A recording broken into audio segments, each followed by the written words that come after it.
Welcome to HardScript. Help me reach 5,000 subscribers. Support the video with a like and leave your thoughts in the comments. She said it casually, like she was commenting on the weather.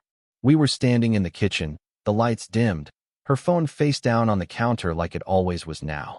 She told me I'd survive without intimacy, that people our age needed less of it anyway, that ambition took energy, that real marriages evolve past touch. I didn't argue.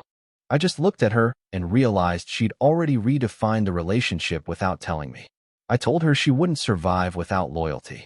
Not as a threat, as an observation. She laughed, kissed my cheek like I was being dramatic, and went back to her screen. That was the moment I stopped reacting as a husband and started thinking like a professional. My name is Daniel Wright, 46 years old, Director of Internal Control and Compliance at a national insurance group with offices in 5 states and regulators watching our every move.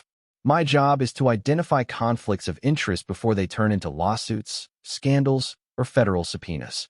I don't chase rumors. I follow patterns. My wife, Lauren, was the opposite of me in every visible way. She ran marketing, big presentations, applause-heavy meetings, panels, conferences. She thrived on being seen. She liked to say she was the face of growth, while I was the guy making sure no one went to prison. For a while, that contrast worked. Until touch became optional. Until late meetings became normal. Until she stopped asking when I'd be home and started assuming I'd work late too. I noticed small things first. Her calendar suddenly protected. Her phone always on silent. A new name mentioned casually at dinner, then again a week later. Ethan. A junior digital campaigns manager. Talented, hungry, grateful, from what I gathered. Technically reporting to her. She spoke about him the way executives speak about protégés. Praising initiative, rewarding loyalty, giving access. She never said his last name. At work, I was finalizing an internal memo about emerging compliance risks tied to power imbalance and informal favoritism. Purely theoretical. No names. No accusations. Just a framework. I flagged it for discussion at the next governance meeting. At home, Lauren stopped reaching for me entirely. When I asked if something was wrong, she said nothing was broken. Just different. Different was fine. Risk wasn't. That night, while she slept beside me without touching me once, I opened my notebook and wrote 3 words I'd used 100 times in investigations. Observe. Document. Contain. I didn't need proof yet. I needed patience. And I had plenty of that. Once you've worked long enough in compliance, you learn a simple truth. People don't hide affairs. They hide narratives. The behavior always leaks through the structure. I didn't check her phone. I didn't follow her. I didn't ask questions meant to trap her. That's amateur work. I watched timing instead. Energy. Shifts in priority. Lauren started leaving earlier than usual, dressed sharper than necessary for internal days. Not provocative. Strategic. Like she was walking onto a stage, not into an office. She came home later, energized, not tired. The kind of energy that doesn't come from work being hard, but from work feeling rewarding in a new way. She stopped complaining about stress, started talking about momentum. At the same time, her department's numbers didn't change. No spike in performance. No sudden wins. Just more internal visibility. More praise floating upward without data attached. I'd seen that before. It usually meant someone was being carried, not climbing. Ethan's name surfaced again during a quarterly review. Junior role, but unusually embedded in high-level conversations. Sitting in rooms he didn't technically belong in yet. I asked a neutral question about reporting lines. No one seemed bothered. That was the first red flag. When something is clean, people don't rush to normalize it. At home, the distance became policy. Lauren framed it like maturity. She said closeness was a phase couples outgrew. That real partnerships were about alignment, not physical reassurance. She said she didn't know constant availability just because we were married. I didn't push back. I asked how she defined loyalty now. She smiled like I'd missed something obvious. Loyalty, she said, was not limiting each other's growth, not making demands, not being possessive. She said I should trust her judgment. I did, just not in the way she meant. The next week, I reviewed an unrelated internal audit request tied to marketing spend allocation. Routine. Boring. But I noticed something subtle. Ethan's campaigns were consistently prioritized for budget extensions. Nothing dramatic. Just enough to matter. Enough to send a signal. That's when it clicked. This wasn't secrecy. It was entitlement. She wasn't hiding him because she didn't think she needed to. In her mind, control justified access. Influence justified exception. I'd written policies about this exact dynamic. Power moving downward under the disguise of mentorship. Favor framed as vision. Personal validation masked as leadership. At dinner that night, Lauren talked about an upcoming offsite. She mentioned Ethan again, this time in the same breath as senior directors. She didn't look at me when she said it. I nodded, took that in, and said nothing. Later, alone in my study, I drafted a neutral internal note. No accusations. No targets. Just a recommendation to review potential conflict of interest exposure in cross-functional leadership structures. I didn't send it yet. I saved it. Because timing matters more than truth. And I was done being early. Silence has weight when you let it sit long enough. It presses back on the room. It makes people talk around it. Lauren didn't notice the shift at first. She thought my quiet was agreement, maybe relief. She mistook containment for acceptance. At work, I waited. I let patterns finish forming before touching them. That's the mistake amateurs make. They interrupt the behavior too early and warn the system. I needed the system to behave naturally. Marketing submitted their quarterly projections. Lauren presented them personally, confident, polished, rehearsed. Ethan sat 2 seats behind her, taking notes like a loyal shadow. No one questioned why he was there. Visibility had already been normalized. After the meeting, I pulled the access logs for shared project folders. Not because I suspected wrongdoing. Because I always did. Ethan's permissions had expanded quietly over the last 2 months. Not unusual on paper. But the approvals all routed through Lauren. Directly. No buffer. At home, intimacy was officially deprecated. Lauren treated it like an outdated feature. She said closeness distracted from growth. She said adults didn't need constant reassurance. She said I should focus on my work the way she focused on hers. I did. That weekend, she attended a conference in Chicago. She didn't invite me. Said it was marketing heavy, not my world. I didn't argue. I watched her pack instead. New blazer. New heels. Nothing overt. Everything intentional. While she was gone, I logged into the compliance portal from my home office and opened a draft audit scope. Narrow. Surgical. Focused on power dynamics and managerial discretion. I framed it as preventative. Forward-looking.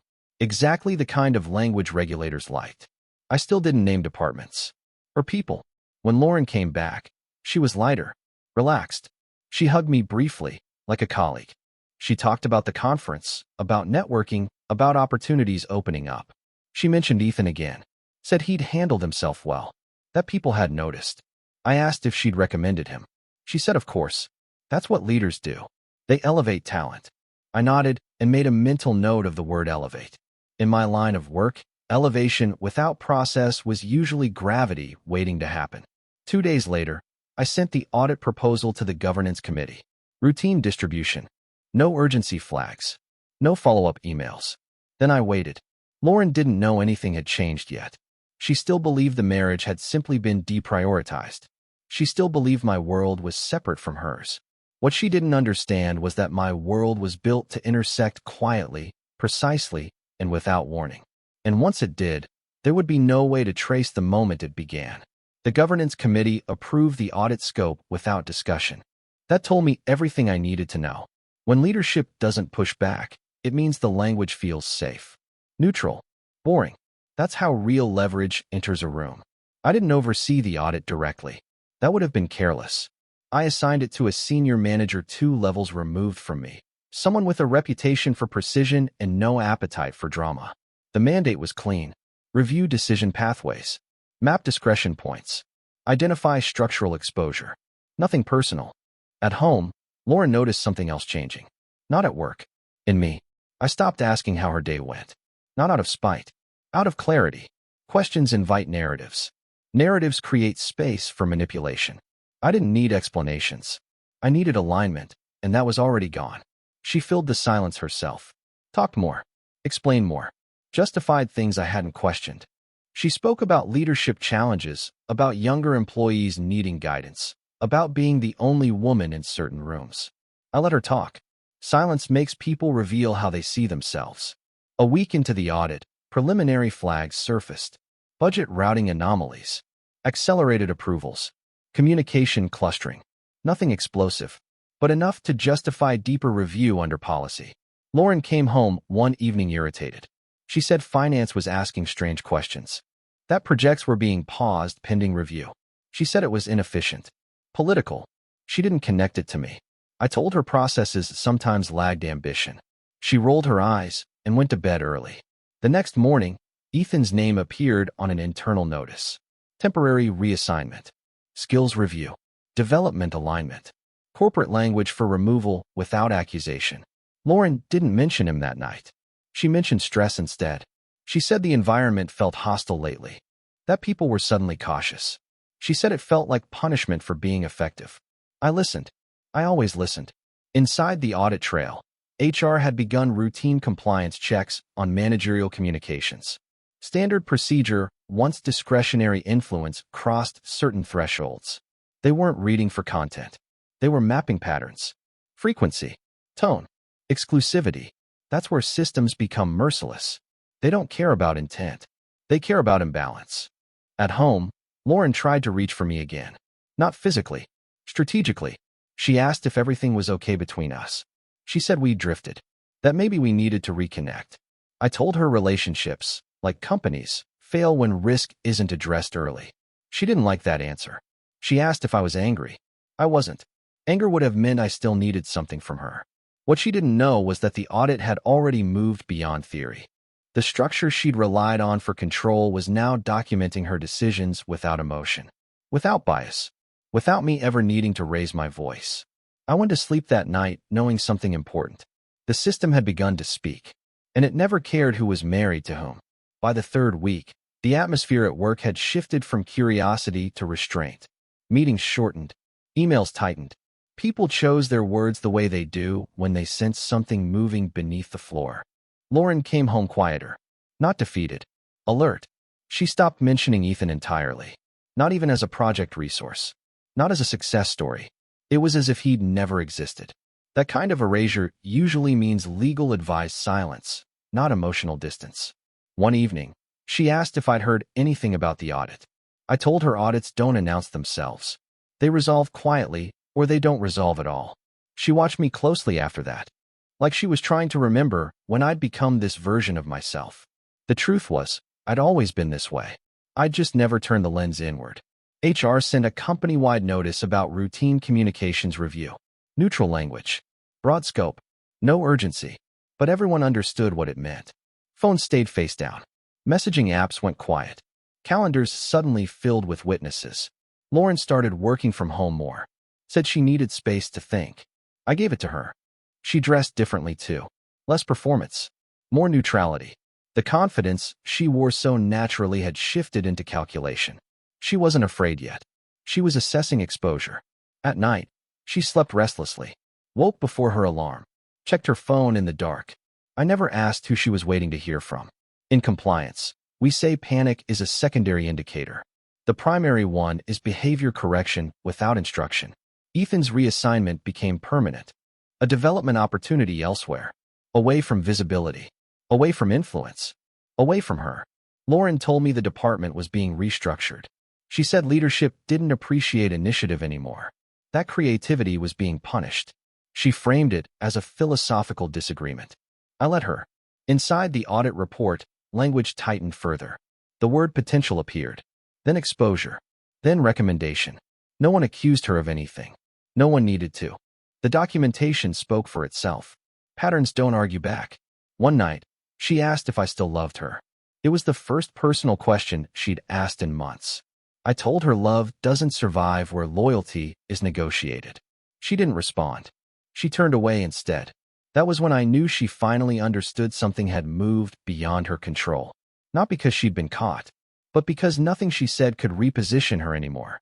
The system didn't care about her intentions, or her justifications, or the story she'd been telling herself. It only cared about imbalance. And imbalance always resolves itself. The audit closed without spectacle. No announcements. No all-hands meetings.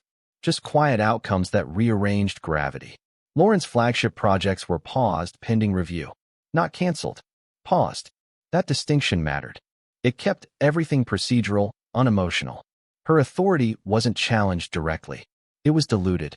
She came home early that day, sat at the kitchen table without turning on the lights. For the first time in months, she looked unsure where to place herself. She said leadership was asking for additional documentation, that approvals she'd always handled alone now required oversight. She said it felt like someone no longer trusted her judgment. I told her trust in organizations is replaced by controls when discretion grows unchecked. She asked if I thought it was about her. I said systems don't think in terms of people. That answer unsettled her more than accusation would have. Over the next few days, the distance between us changed shape. It wasn't cold anymore. It was formal, like two professionals sharing space after negotiations have failed. HR scheduled interviews across her team. Routine. Calm. Everyone given the same language. No one singled out. That's how real investigations protect themselves. Lauren stopped dressing for the room and started dressing to disappear. Neutral colors. No statements. No performance. She was managing perception now, not ambition. At night, she finally asked what I knew. I told her knowing isn't always personal. Sometimes it's just structural awareness. She studied my face like she was trying to locate the moment I'd stepped away from her side and into something colder. A week later, the final audit memo circulated to executive leadership. Sanitized. Precise. It outlined a need for revised reporting lines and reinforced boundaries in managerial discretion. It recommended leadership changes without naming names. Lauren's title stayed the same. Her influence didn't. Ethan was officially transferred out of marketing. No explanation given. No farewell email. Just absence. That was when Lauren understood the asymmetry. She hadn't lost her position. She'd lost control. And control was the part she'd enjoyed most. That night, she tried to touch me again. Not out of desire. Out of instinct. Like reaching for a railing when the floor shifts. I didn't pull away. I just didn't respond. She whispered that we'd drifted too far. That maybe we could reset. That she'd underestimated what distance did to us. I told her something I'd learned long before compliance. You don't reset systems after they've documented risk. You win them down. She went silent then. Truly silent. And for the first time since this began, she wasn't ahead of the moment. She was inside it. The house felt different once she realized the system wasn't reversing. Not hostile. Empty in a procedural way. Like a workspace after a project has been sunset. Lauren stopped trying to explain herself. Explanations are for people who believe there's still an audience. She began observing me instead, quietly recalculating. The way she used to read rooms, she now read silence. At work, the changes finalized. Reporting lines adjusted. Oversight committees expanded. Her calendar thinned without anyone touching it directly. Invitations stopped arriving. Panels went to other faces. Applause has a short memory when access disappears. She came home one afternoon with a stack of folders she hadn't carried in years. Hard copies. Notes. Things people reach for when digital trails feel unsafe. She placed them neatly on the dining table, then sat across from me like we were about to negotiate something neither of us wanted to name. She said she felt exposed, that everything she'd built suddenly felt conditional. She said it was like the floor had shifted under her without warning. I told her floors don't shift. Weight does. She asked if this was about us. I said it was about alignment. Personal and professional. When either collapses, the other follows. That night, she slept on the far edge of the bed. Not out of anger. Out of calculation. Space creates leverage when people still believe it does. The next morning, I scheduled a meeting with my attorney. Not dramatic. Not urgent. Just a 30-minute slot between two calls. I didn't mention it to her. In my work, separation is always cleaner when systems have already documented failure. Emotion complicates nothing except timelines. Lauren sensed something before I said anything. She became careful with her words again. Softened her tone. She stopped framing things as philosophy and started framing them as repair. She spoke about reconnecting. About counseling. About how long relationships go through seasons. I listened the way I always did. At work, her name stopped appearing in strategic threads. She still had a role, a salary, a title, but no forward momentum. That's the difference between presence and influence. One evening, she asked if I'd ever forgiven her for pulling away. I told her forgiveness assumes someone is asking for something back. She didn't respond. She just nodded slowly, like a person marking an internal deadline. A week later, I left a thin envelope on the kitchen counter. No letter, no explanation, just papers. Filed, clean, precise. She picked it up after I'd already left for work. When I came home that night, the house was quiet in a new way. Not tense. Final. Lauren was sitting on the couch, the envelope beside her, unopened. She looked up and said she hadn't realized how long I'd been gone before I ever left. I told her that was usually how containment worked. By the time people noticed the absence, the decision has already survived without them. After the papers were opened, Lauren didn't cry. That surprised me. She read them slowly, like she was reviewing a contract she'd assumed would never be activated. No theatrics, no accusations, just a long pause where the reality finally settled into place. She said she hadn't thought I would actually leave. I told her I'd left months ago. Legally was just documentation. She tried to reframe it then. Not emotionally. Strategically. She said marriages survived worse things. That distance wasn't betrayal. That ambition sometimes required temporary sacrifices. She said we'd both been busy. That maybe we'd miscommunicated. I let her finish. In my world, when someone explains instead of asks, they're negotiating loss, not repairing trust. At work, the ripple effects reached their quiet conclusion. A new interim structure was announced. Her department absorbed oversight it had never had before. Budget authority tightened. External visibility was reassigned. Nothing punitive, just contained. Lauren noticed. Of course she did. She asked one night if I'd had anything to do with it. I told her the truth, carefully. I said I hadn't done anything as her husband. I'd done my job as a risk officer. She stared at me then, really stared. Like she was trying to map the distance between those two roles and realizing too late that they'd always shared the same spine. She said it wasn't fair.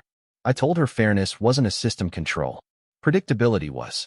She moved into the guest room shortly after that. Not because I asked. Because proximity without leverage made her uncomfortable now.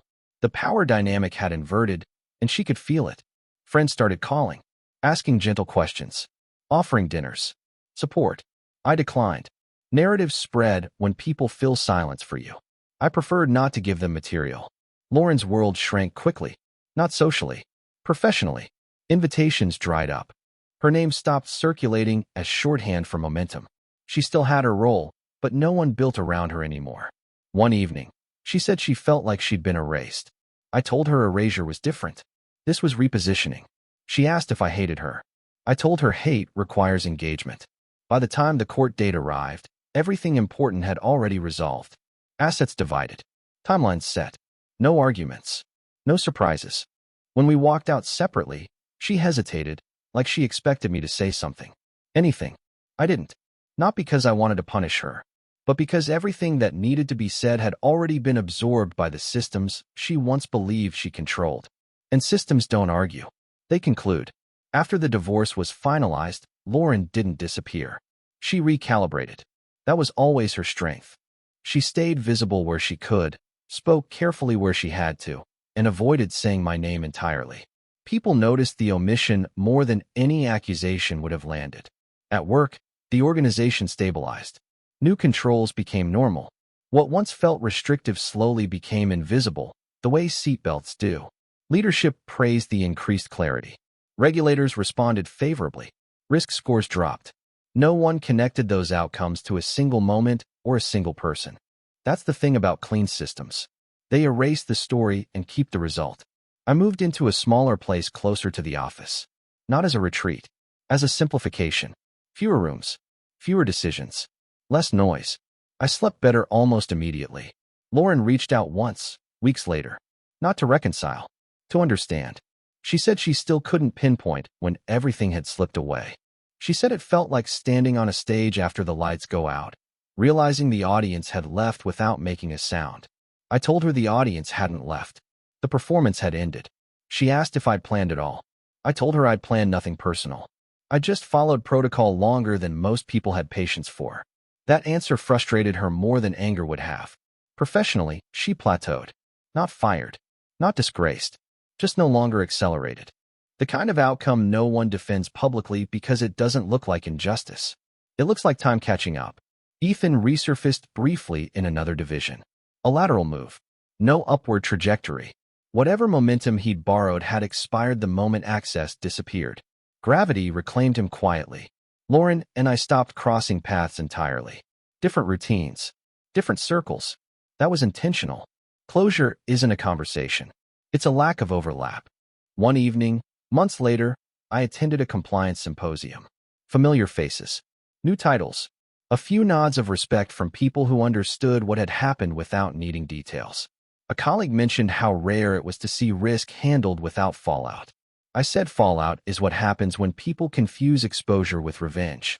Later that night, alone, I thought about that sentence she'd said in the kitchen, that I'd survive without intimacy. She wasn't wrong. Survival was never the issue.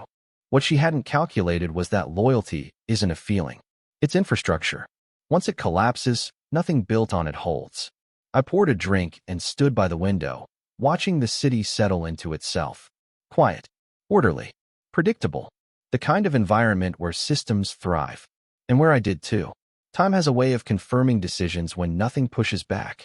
Months passed without drama, without second thoughts, without the sudden urges people warn you about when a long marriage ends. What remained wasn't emptiness. It was stability. Lauren faded from my immediate awareness the way outdated policies do. Still existing somewhere in the archive, but no longer shaping outcomes. Occasionally, I heard fragments. She'd changed teams again. She was consulting now. Independent. Framing it as freedom. People always rename loss when they need to survive it. I never corrected the narrative. At work, I was promoted quietly. No announcement. No celebration. Expanded authority. Direct access to the board. The kind of trust that comes not from charisma, but from predictability under pressure. My days became cleaner. Fewer meetings. More decisions that held. I understood something then that I hadn't articulated before. Power doesn't announce itself when it's real. It just removes friction. One evening, while reviewing a new risk framework, I caught myself smiling at a line I'd written. Loyalty as an internal control, not emotional, structural, enforced through clarity, not fear. That was the lesson she never learned. She'd treated loyalty like intimacy. Optional, negotiable, subject to mood and momentum. Something you could deprioritize without consequence. But loyalty isn't touch. It's alignment. And alignment, once broken, doesn't negotiate its return. I ran into her once, unexpectedly, in a public place. She looked composed, still sharp, still aware of how she was being seen. She nodded politely. I nodded back. Nothing else passed between us. Later, I realized that moment mattered more than any conversation could have. There was no tension left to resolve. No leverage to test. Just two people who had exited the same structure at different times. She had survived without intimacy. I had survived without her. The difference was trajectory. I went home that night to a quiet apartment overlooking the city. No shared history in the walls. No compromised spaces. Just order. Intentionality. Clean lines. I poured a drink, not to celebrate, but to mark completion. Some people think revenge has to be loud to be satisfying. Public. Emotional. Final in a way everyone can see. They're wrong. The most effective endings don't look like endings at all. They look like continuity without the person who thought they were essential. She downplayed touch. I downplayed the relationship. And when the systems settled, when the noise cleared, when everything recalibrated around what actually mattered, she was the one left behind. Not punished, just irrelevant. Which, in the end, is the quietest conclusion of all. What would you have done in my place? If the story hit you, leave a like. And don't forget to subscribe. It only gets stronger from here.